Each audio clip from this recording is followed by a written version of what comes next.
Salut à tous et bienvenue dans ce deuxième épisode de Ciné Critique. Aujourd'hui nous analysons un film encore plus important que le précédent. En effet, comme vous l'avez vu au titre de la vidéo et à mon t-shirt, je me suis préparé pour l'analyse de THE film de 2015, le plus attendu de l'année par tout le monde. Star Wars épisode 7, le réveil de la force.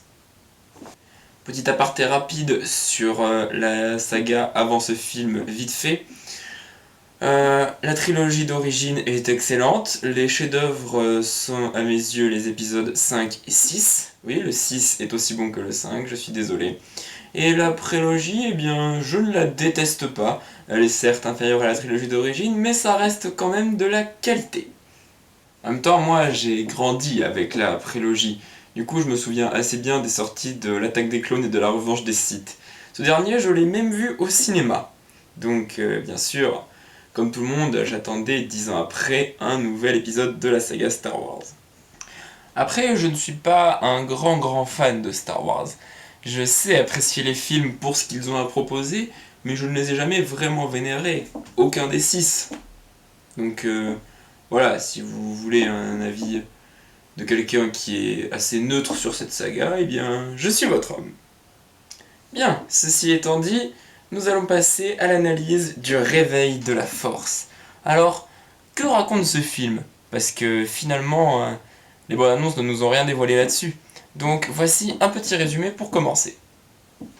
L'histoire se déroule 30 ans après la chute de l'Empire. Sans explication, 20 ans avant, le dernier Jedi, Luke Skywalker, disparaît mystérieusement. Ainsi, le Premier Ordre, né des cendres de l'Empire, cherche à le retrouver, ainsi que la générale Leia, une des chefs de la résistance dirigée par la Nouvelle République. Ainsi, on voit au début du film un vieux monsieur, joué par Max von Sydow, remettre à un certain Poe Dameron, joué par Oscar Isaac, une petite information sur la localisation de Luke Skywalker. Il le cache dans son droïde BB-8 avant de se faire capturer par le Premier Ordre. Et tout ceci se place sur une planète dénommée Jakku. BB-8, lui, parcourt la planète jusqu'à rencontrer la jeune Rey interprétée par Daisy Ridley, tandis que Poe, lui, s'enfuit en compagnie de Finn, un déserteur des Stormtroopers du Premier Ordre, avec un chasseur. Une fois le chasseur craché, Poe est laissé pour mort et Finn et Rey arrivent finalement à se rencontrer. Ils s'échappent de Jakku à bord d'un vaisseau. Voilà, je vais m'arrêter là pour l'histoire, pour éviter les spoilers, parce que les bandes annonces ont vraiment rien dévoilé sur le scénario, du coup on s'arrête au pitch de base qui est celui-ci. Commençons par parler de l'histoire, et je vais vous ressortir la phrase que j'ai eue en tête en sortant de la salle de cinéma. Star Wars, le réveil de la force, c'est un nouvel espoir en mieux. Ah oui, je suis désolé, c'est complètement ça l'histoire.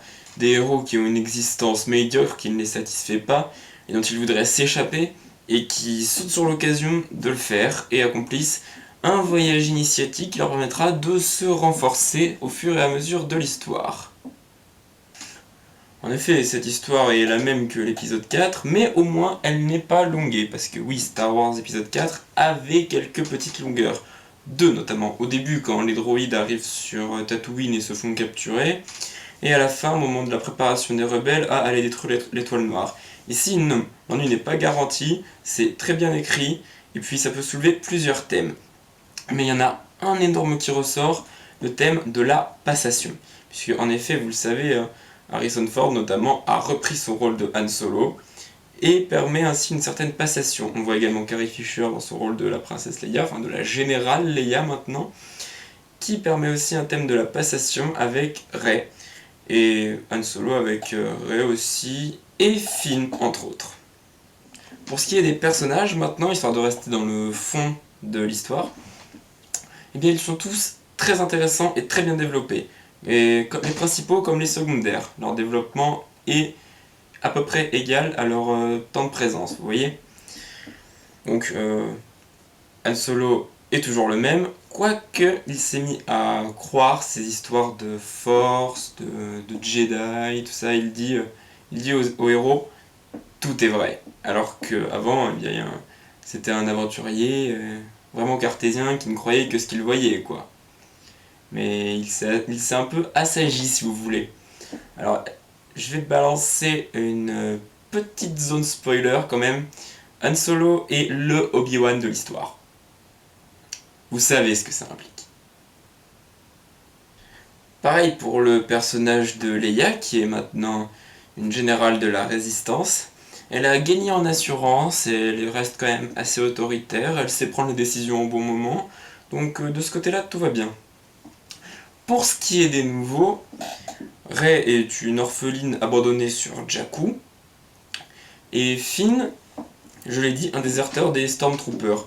On le voit au début, mais il est sous un casque et il arrive déjà à être intéressant sans dire un seul mot.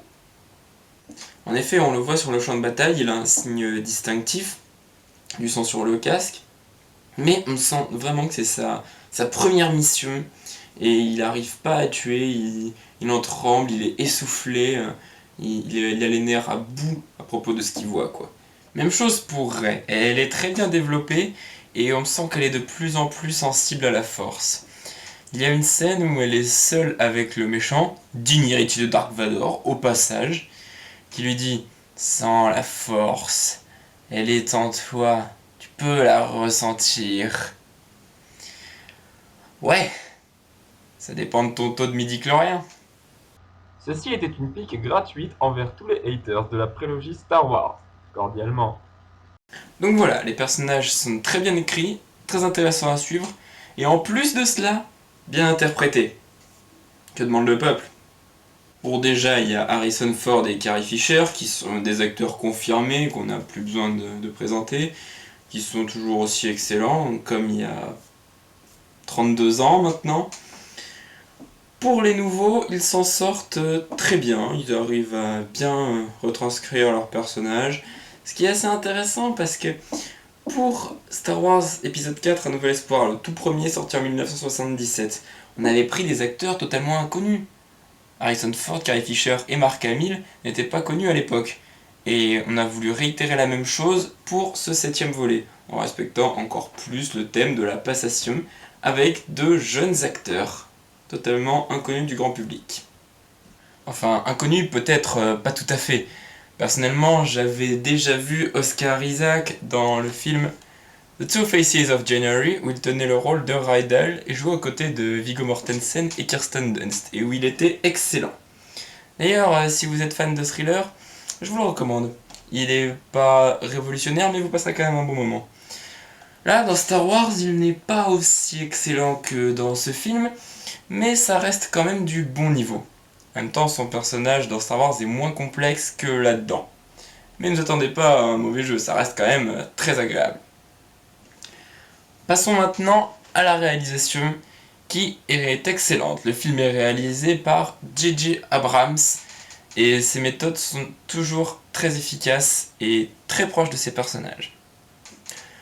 Personnellement, mes connaissances en matière de films de J.J. Abrams se résument à ça. Mais c'est quand même des deux côtés de l'excellent travail, avec une superbe réalisation, pas trop confuse et toujours bien centrée sur les personnages qui ont tous un arc scénaristique à accomplir. Par contre, si je pouvais reprocher un défaut commun au film, ce serait une lumière un peu agaçante avec de grosses saturations de projecteurs qui nous arrivent dessus. Mais dans Star Wars, c'est même pas le cas. Attention, je dis pas que la lumière est complètement irréprochable dans le réveil de la force, mais à certains moments ça sature un petit peu, mais ça reste tout de même passable. Plus passable que dans les deux films là. J.J. Abrams s'est vraiment amélioré à ce niveau-là.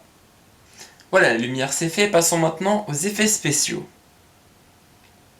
Pas grand chose à dire. C'est super bien fait, sans la hauteur du budget, tout a été étudié au millimètre. C'est des effets spéciaux dignes des épisodes de la prélogie qui avaient de beaux effets numériques, contrairement à ceux de la trilogie originale qui ont un peu vieilli mais qui restent quand même corrects. Là, il y a de bons effets spéciaux comme dans La Menace Fantôme, L'attaque des clones et La Revanche des Sith.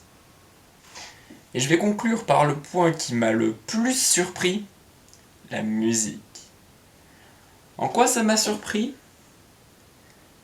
Eh bien... John Williams is fucking back! Et oui! Et c'est génial de le revoir parce que purée, il a à nouveau de l'inspiration. Il fait des reprises du thème principal, on l'entend beaucoup certes, mais il y a plein de reprises différentes et c'est super varié au final. Ouais, je me rends compte que j'ai pas beaucoup de cités de défauts. Parce que le film en a quasiment pas. C'est un des meilleurs de la licence. Ce film est un putain de chef-d'œuvre. Tout le tapage médiatique, eh ben, il vaut le coup. Si vous l'avez pas vu, foncez le voir. C'est à ne pas manquer. Pour la note, je vais oser. Je vais oser lui mettre 10 sur 10. La même note qu'à l'Empire contre-attaque et le retour du Jedi. Ce film vaut largement le coup parce que c'est le Star Wars de cette génération.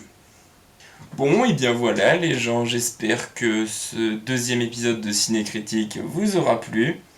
Si c'est le cas, mettez un pouce bleu, dites-moi ce que vous pensez en commentaire. Allez voir ce film, s'il vous plaît, je vous l'ordonne, allez le voir. Et je vous dis que la force soit avec vous. Bye tout le monde! Ta-da!